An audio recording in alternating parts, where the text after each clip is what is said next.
Semoga cerita ini kemudian bisa menjadi pelajaran bagi warga DKI Jakarta agar tidak tertipu dengan casing gitu. Karena kalau kita ngelihat Ridwan Kamil ini nggak ada tuh muka-muka seorang temperamen yang emosian, nggak ada. Lawang orangnya lucu-lucu kok gitu. Tapi ternyata ada kasusnya. Dan hari ini akhirnya terbongkar.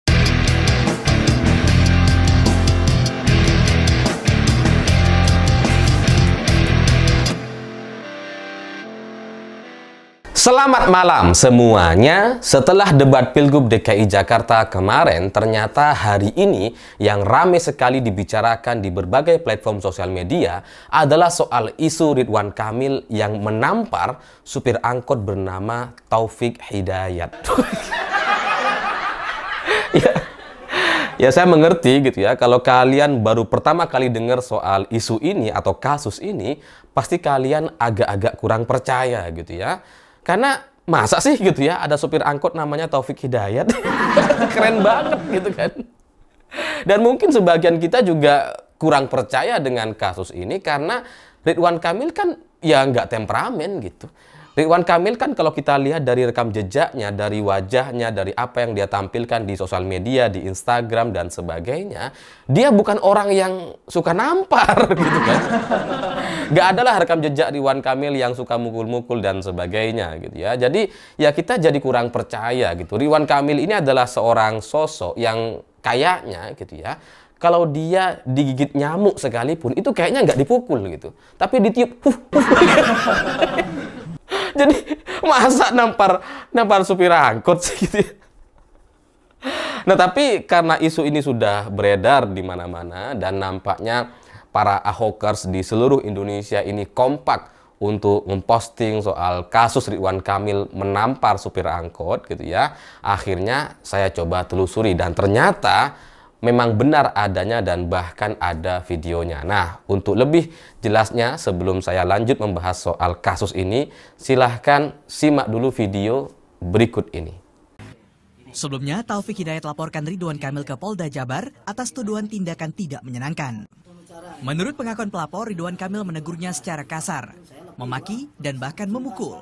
Nah, setelah saya nonton video ini, saya kemudian coba cari kronologi dan cerita awal mulanya itu seperti apa. Ternyata Taufik Hidayat, seorang supir angkot ini, itu sempat kemudian bawa angkotnya siang hari sekitar jam 11.30 siang gitu ya. Dan kemudian sempat nunggu penumpang atau bahasanya ngetem gitu ya. Atau nungguin penumpang untuk masuk di pinggir jalan. Dan setelah itu datanglah rombongan pejabat bernama Ridwan Kamil dengan pengawalan, dengan para stafnya, dan kemudian si Taufik Hidayat atau supir angkot ini pengen buru-buru berangkat gitu karena tiba-tiba ada pejabat yang datang gitu ya. Nah, tapi ketika dia coba mau berangkat itu dia sudah kemudian dihadang gitu.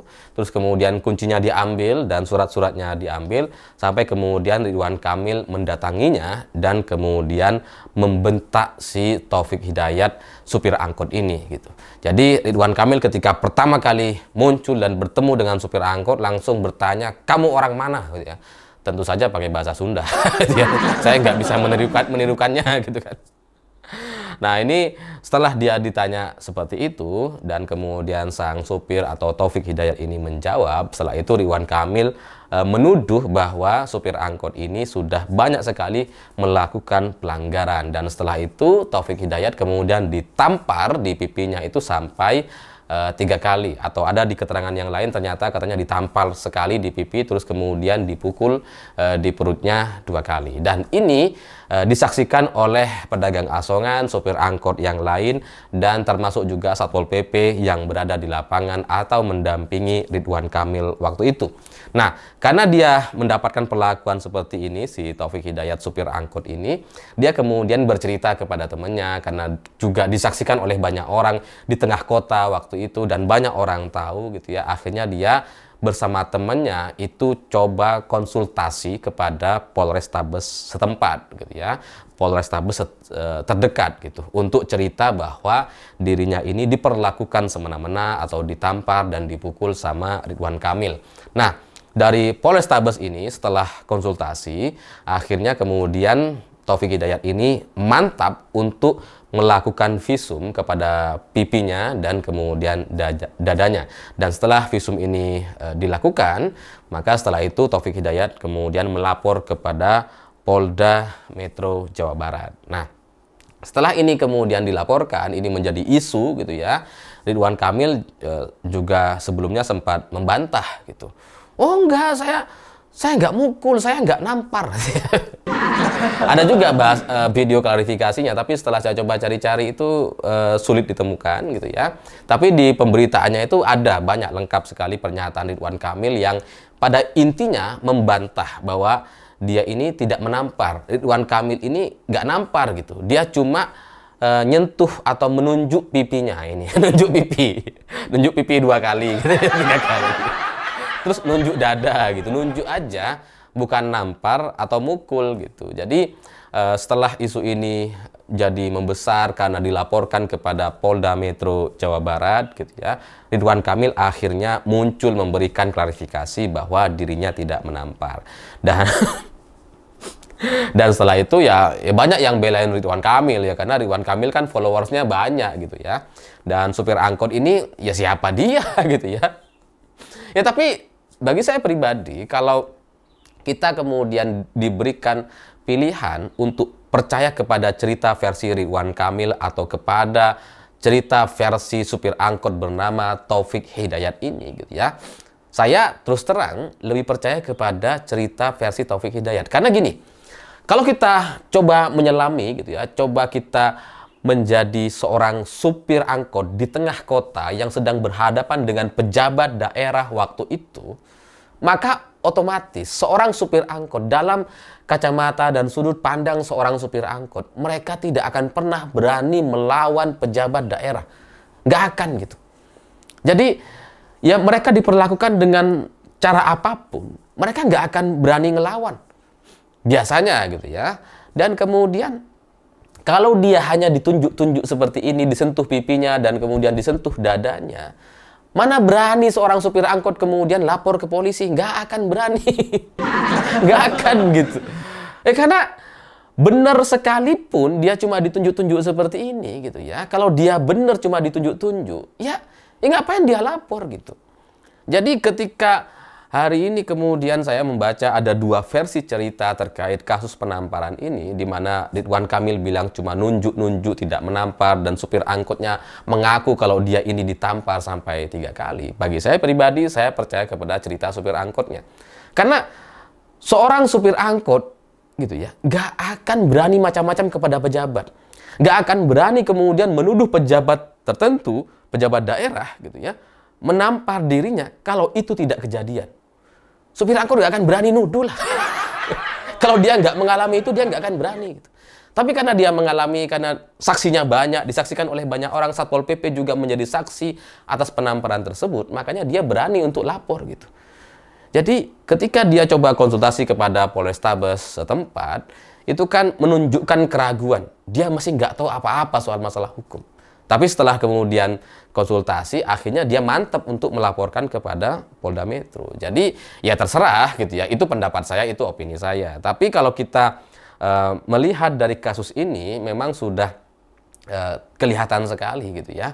Kalau dari sisi saya sangat jelas sekali kayaknya kejadian itu memang ada, tapi kemudian coba diselesaikan dengan jalur damai, dengan jalur kekeluargaan. Karena endingnya memang seperti itu gitu. Dimana kasus penamparan yang dilakukan oleh Ridwan Kamil atau dilakukan kepada supir angkot bernama Taufik Hidayat ini kemudian berakhir dengan pencabutan laporan, di mana Taufik Hidayat sebagai supir angkot mencabut laporannya, dan kemudian kasus ini dianggap selesai atau tidak ada gitu. Jadi kalau saya melihat dari pencabutan laporan seperti ini, kan kita bisa berkaca kepada cerita-cerita kasus KDRT di rumah gitu ya, rumah tangga gitu ya, kan banyak tuh ceritanya gitu ya, contohnya gitu ya.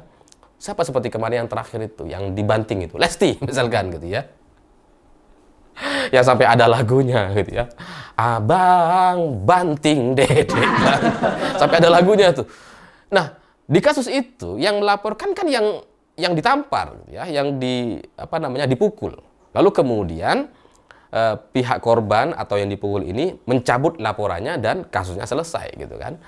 Itu yang terjadi kepada banyak sekali kasus KDRT terkait rumah tangga. Nah, ini juga kalau kita lihat kurang lebih sama gitu. Penamparannya memang ada, kasusnya memang ada, tapi kemudian diselesaikan secara kekeluargaan gitu. Ya karena sebagai seorang pejabat, Ridwan Kamil sebagai pejabat daerah untuk menghadapi satu kasus yang hanya berhadapan dengan supir angkot, dia nggak butuh jalur damai, dia nggak butuh gitu. Malah lebih keren secara politik, pasti dia nalurinya akan memanfaatkan isu ini gitu. Karena dia sudah diisukan dengan sangat negatif, karena dia dilaporkan menampar seorang supir angkot, isunya sudah ada di mana-mana. Sebagai seorang politisi, nalurinya pasti akan memanfaatkan isu ini. Kalau dia benar, dia nggak akan keberatan sama sekali untuk melawan supir angkot itu. Mudah gitu. Lo cuma supir angkot gitu.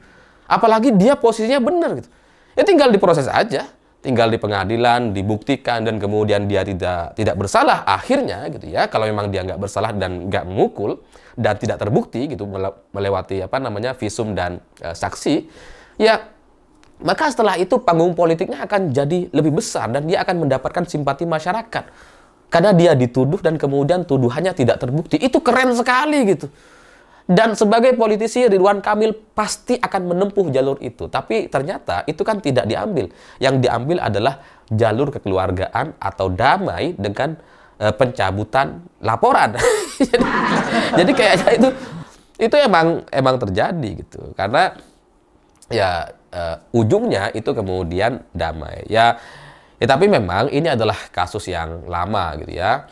Sudah terjadi beberapa tahun yang lalu. Tapi ya ini isu ini sesuai dibahas hari ini karena Ridwan Kamil juga mengungkit soal kasus yang lama, yakni soal Ahok dan penggusuran di Jakarta. Jadi kalau sekarang Ahoker kemudian melawan Ridwan Kamil dengan memunculkan isu atau cerita kasus Ridwan Kamil memukul atau menampar supir angkot bernama Taufik Hidayat, itu menjadi adil, menjadi sesuai dan sama gitu ya. Suruh siapa Ridwan Kamil ngungkit soal Ahok, ya kita ungkit juga dong gitu ya kasusnya.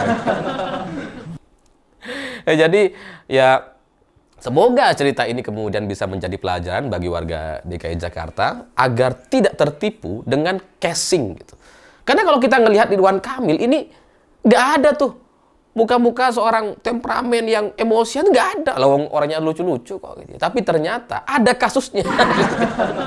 Dan hari ini akhirnya terbongkar. Dan saya yakin ada banyak orang yang tidak tahu terkait kasus ini dan baru sekarang tahu, dan itu menjadi pelajaran untuk kita semua untuk tidak terlalu percaya kepada casingnya gitu ya. Jadi ya wajar sekali lagi isu ini kembali diangkat untuk mengimbangi atau melawan Ridwan Kamil yang juga tiba-tiba mengungkit soal Ahok.